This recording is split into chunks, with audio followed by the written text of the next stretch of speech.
All right, so we've looked at weathering, which is the breakdown of rocks. We looked at physical weathering, which is the breakdown of rocks, just changing how the rocks look or their physical appearance.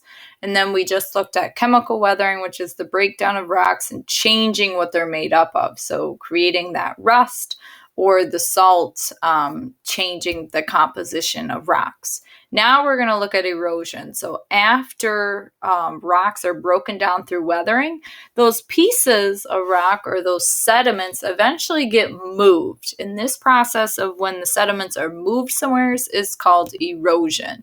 So erosion is the movement of soil and or sediment from one location to another.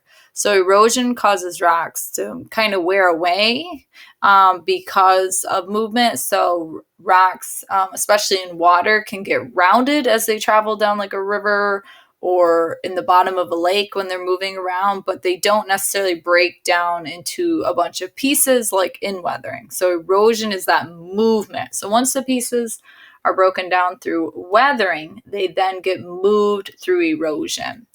So when thinking about the Grand Canyon, our focus today, how might sediments naturally move on the earth in the Grand Canyon? So little pieces, how might they be moved? So you should be thinking about some things naturally in nature that could cause sediments to move. So when you were thinking about that question, hopefully you thought of maybe water. So water erosion is how water can naturally move sediments or pieces of rock by carrying the sediments from one location to another. So some examples: rivers carry sediments downstream naturally. Some of you might have creeks out back of your house. You may have seen like leaves moving with the water down through the creek. That's natural. That's water erosion. The water is moving the leaf down the creek. So in the Grand Canyon, we have the Colorado River that carries little sediments downstream. So it'll carry those pebbles and sand and move them along the stream. In the ocean, waves can pick up sediments on the beach and move them to a new location. So many of you may have been to the beach before and have found seashells. Those seashells were once out in the ocean water, and the wave then moves it up onto the beach. Okay.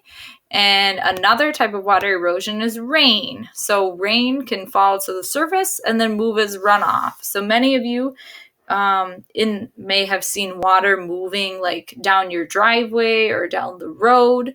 When it rains really hard, that's because the water, there's so much of it, the ground's already saturated or filled with water, and then it can move along the surface. And when that water is moving, it can pick up sediment, so pebbles and sand and silt and clay, and move it from one location to another.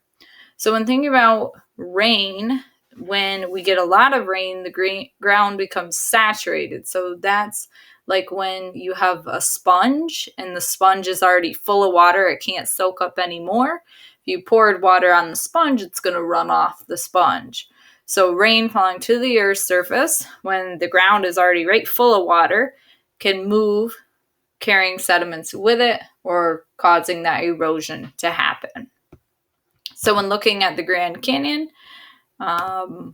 we definitely can see how the Colorado River would move sediments down through the Grand Canyon. It would naturally take it with it. Also in the Grand Canyon, hopefully you thought about wind erosion. So wind can definitely move stuff. If you've ever been outside when it's really windy out, you can see leaves blowing around in the yard. If you have like lawn chairs, they might get tipped over and blown off your back deck. So wind can move small particles around in nature, in your yard, anywhere. Where this happens a lot is typically in flat, dry, or sandy areas, so like in the desert or the beach. And when sediments are moved, those small pieces of like sand, silt, clay, when they're moved, you can tell the direction the wind comes from. So if you have like a buildup of sediments shown like in this photo, you can tell the wind had to have been coming from the west, moving east, piling them up on the eastern side. So wind is another form of erosion, it can cause sediments to move.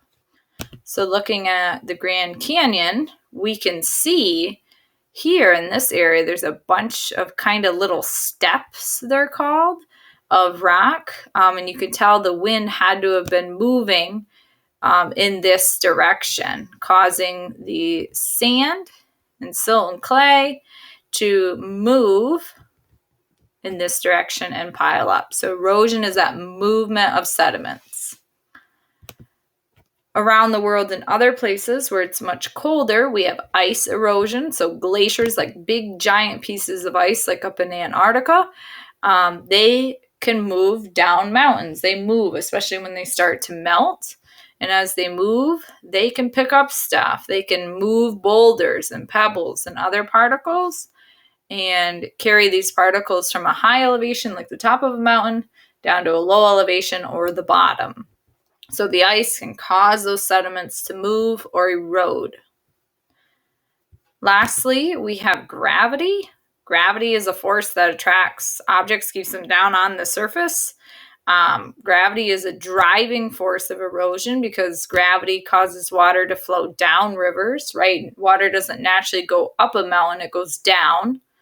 Gravity is the reason runoff moves along the ground, okay? Glaciers move down mountains due to gravity, and gravity is the reason precipitation falls from the sky down to their surface. So remember, precipitation is rain, snow, sleet, or hail. So gravity, that definitely will cause sediments to move, okay? And that is erosion, the movement. So here you can see at the Grand Canyon, there's kind of been a rock fall, big pile of rocks and sediments have fallen from higher up and kind of down to the bottom of the valley. That was caused by gravity. You can see here the river running through the Grand Canyon. That's caused by gravity, causing it to move from higher elevation to a lower. And here we can see, this is a beautiful photo of the Grand Canyon, and it's raining. So that acid rain is coming down from the sky to the Grand Canyon. That is from gravity pulling that precipitation down, and that acid rain can then cause physical and chemical weathering. Now, erosion, or the rate or speed of it, so how fast erosion can happen, depends on climate, how much vegetation or trees and grass are in the area, elevation, and rate of water flow. So for example, a faster moving river is going to erode their sides or move sediments a lot faster and farther than a slow moving stream. Just like if you compared a fast moving river like the Black River in Watertown to a creek out back of your house, the Black River is going to move sediments a lot faster down the river because it's moving faster than your creek out back of your house. So again, erosion is the movement of those sediments.